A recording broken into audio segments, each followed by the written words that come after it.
Hi everyone, lovely of you to join me again.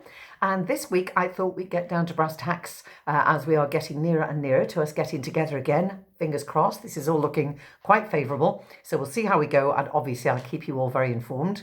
So we're talking this week about portions.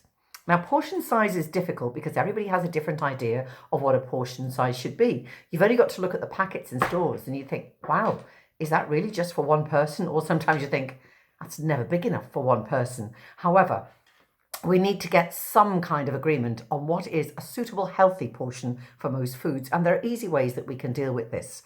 The first thing that we can do is look at our plate size. Now, most people have gone for quite large plates. So I don't have the gigantic ones that you often see in these very nice restaurants. But if this is the kind of plate that you use, that's roughly the size, and you've probably seen this before. So that's a normal plate size. I'll pull it back so you can see that better. And you'll notice across the top there, it's divided into two. And that one is for your carbs and your protein. And what's down here are your vegetables. So half your plate should be veg, and then you've got protein and carbs. So that's a normal size plate. Why not, even just for lunchtime, go for a slightly smaller plate? It's not miles smaller, but if you put a small portion on a large plate, you will actually think you haven't had enough. If you get a smaller plate and that's full, your eye will tell the brain that you have had enough, and you'll therefore be more satisfied. What about your cereal in the morning? Do you normally go for a bowl something like that?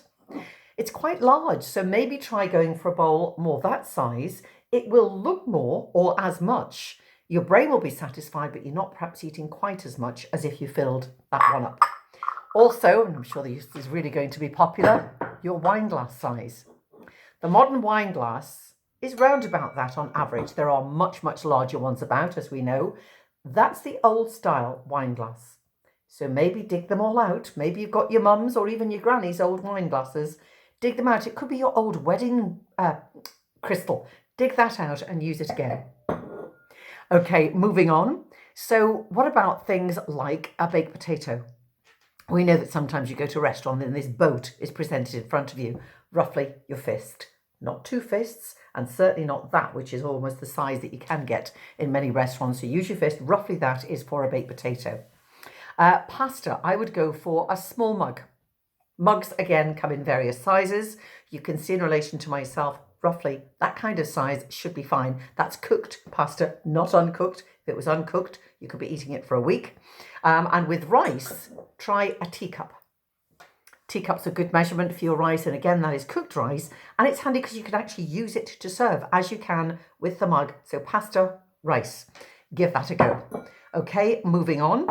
Meat. What sort of portion should we have for meat? Roughly, we're talking about a pack of cards. Okay, so that could be a nice sized steak or something like that, or maybe a piece of chicken, whatever, but roughly that. Cheese. A small box of matches. You can see it's not very large, but think about it. Cheese is full of salt and full of fat. We love it. And yes, we can certainly have a little, but don't go mad and have too much.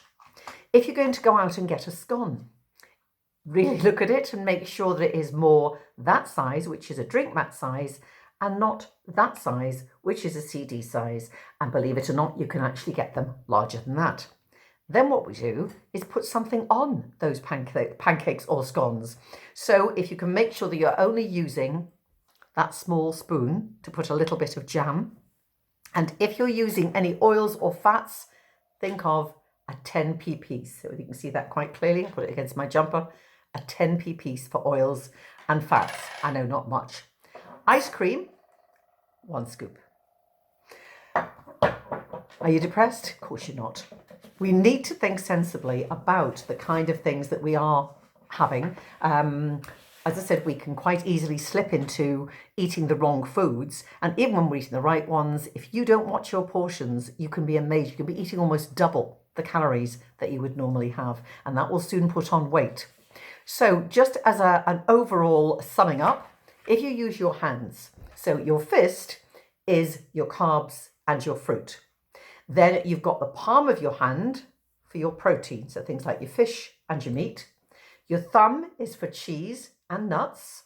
The tip of your finger is for things like butter and fats generally, and your whole hand for vegetables. If you've got big hands, lucky you. Hope that's been helpful, girls. So if you're out in a restaurant anywhere and you see somebody going, you'll know they've seen this video. Take care. I look forward to talking to you again soon. Bye for now, girls.